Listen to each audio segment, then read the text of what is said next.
Wouhou! Aïe, aïe, aïe, aïe, aïe, aïe, aïe, aïe, aïe. Une armée nombreuse.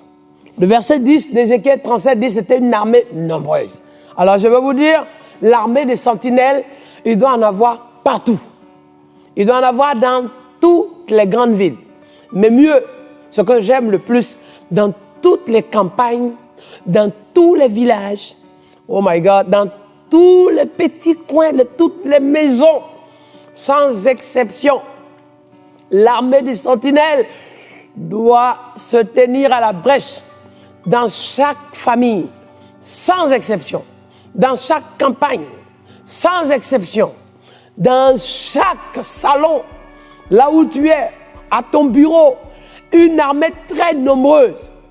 Ouais, l'armée nombreuse, c'est pour ça, là où tu es en train de regarder, envoie ce message à quelqu'un. Dis-lui maintenant, il y a trop longtemps tu as pleuré, maintenant tu dois devenir cette sentinelle battante, debout.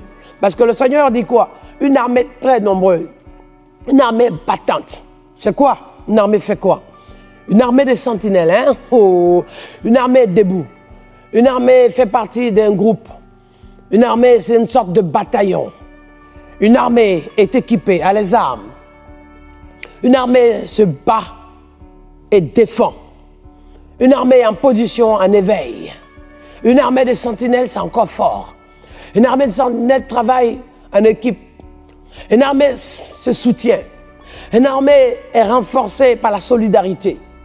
Une armée porte ensemble, chacun dans un domaine, chaque membre de l'armée, composé de différents soldats. Et les soldats, chacun dans un devoir, une mission bien spécifique. Et je vais te dire, sentinelle, dans cette armée dans laquelle tu te trouves, mais c'est Dieu qui est au contrôle. C'est Dieu qui est chef de l'armée. C'est Dieu qui est le général de l'armée. C'est Dieu qui est le commandant de l'armée. C'est Dieu qui est maître de l'armée. C'est Dieu qui est la direction de l'armée. C'est Dieu qui est l'énergie de l'armée. C'est Dieu qui est la grâce de l'armée. C'est Dieu qui donne les moyens dans cette armée où vous êtes chaque jour. Chaque jour, la manne descend. Par moment, tu te dis comment je vais manger. Par moment, tu te dis comment je vais tenir le coup. Par moment, tu te dis comment je vais avancer. Par moment, tu te dis mais comment je vais faire. Par moment, tu te dis comment je vais dormir ce soir. Par moment, tu te dis waouh. Ça va chauffer, je ne sais pas. Ouh, ce qui arrive là, ça va être difficile. Par moment, tu te dis, wow, qu'est-ce qui va arriver? Qu'est-ce qui m'attend? Tu as le rendez-vous médical, le rendez-vous de ton médecin, le rendez-vous à ton banquier, le rendez-vous avec les impôts, le rendez-vous pour ton voyage, le rendez-vous pour ton visa, le rendez-vous pour l'administration, le rendez-vous pour les préparatifs du mariage, le rendez-vous scolaire de ton diplôme, le rendez-vous de ton concours, le rendez-vous de ta promotion professionnelle, le rendez-vous avec tes chefs, le rendez-vous pour le travail de Dieu, le rendez-vous pour la chorale, le rendez-vous avec le pasteur, le rendez-vous pour ta délivrance, le rendez-vous pour la prière, le rendez-vous pour l'intercession, le rendez-vous pour ta mission, le rendez-vous pour manger. Tous ces différents rendez-vous, à un moment donné, te donnent d'être dans une phase, dans une attente où tu te poses des questions.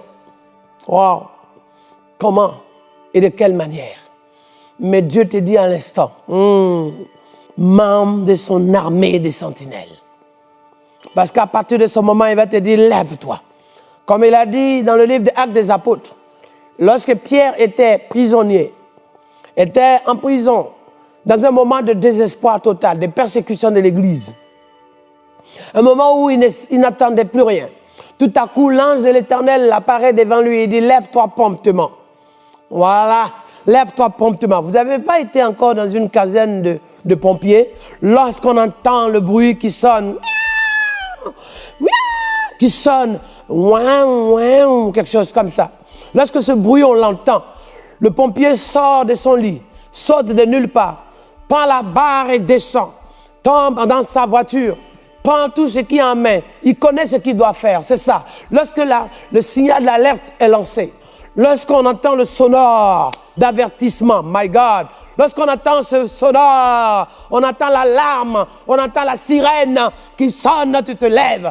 Lorsque le signal de danger est manifesté dans ta famille, tu te lèves. Lorsque le signal de combat est manifesté, tu te lèves. Lorsque le signal d'urgence est manifesté, tu te mets en prière. On vient de t'annoncer quelque chose au téléphone, on vient de te dire qu'il y a un problème. Oh! tu laisses le téléphone, tu paniques pas à pleurer, mais tu te mets à genoux. À genoux parce que tu vas parler au Père. À genoux parce que tu vas invoquer le nom de Dieu. À genoux parce que tu t'attends à lui. À genoux parce que tu vas l'implorer. À genoux parce que tu vas lui demander grâce sur grâce. À genoux parce que, alléluia, alléluia, tu sais qu'à l'instant T et à ce moment précis. À genoux parce que tu sais qu'à ce moment-là, ton Dieu va t'exaucer. À genoux parce que tu sais qu'au même moment, alléluia, à genoux devant ta face. À genoux devant ta bonté, Seigneur. Je suis à genoux pour annuler ce qui se passe.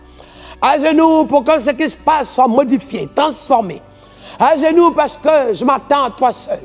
À genoux parce que je sais que, Seigneur, maintenant il est temps que la cloche de la victoire soit sonnée. On a habitué à la sirène du danger. On a habitué à la sirène des urgences pour que le camion de pompiers aille secourir une personne. Mais maintenant, on va entendre la cloche du témoignage, la sonnette de la louange. La Bible dit au son de la trompette, le Fils de Dieu va venir. Mais on va entendre le son de la trompette qui marque victoire, le son de la trompette pour la fête, le son de la trompette pour les noces. Et s'il n'y a pas assez à manger ou à boire, il va y avoir ce qu'on appelle la multiplication. Ouais. Sentinelle, tu comprends ce qui t'attend? Les choses doivent bouger et changer. On a l'habitude de tenir la tête pour pleurer. Mais maintenant, on doit s'habituer simplement à témoigner et à écrire les choses de Dieu et à les dire au monde entier. Il n'est pas resté dans la tombe, mais au 3e jour, il a vaincu la mort. Et bien plus, il est présent, il est ici et il habite en nous. C'est ça le message de la sentinelle. Au nom de Jésus de Nazareth, sentinelle, debout pour la gloire de Dieu. Amen.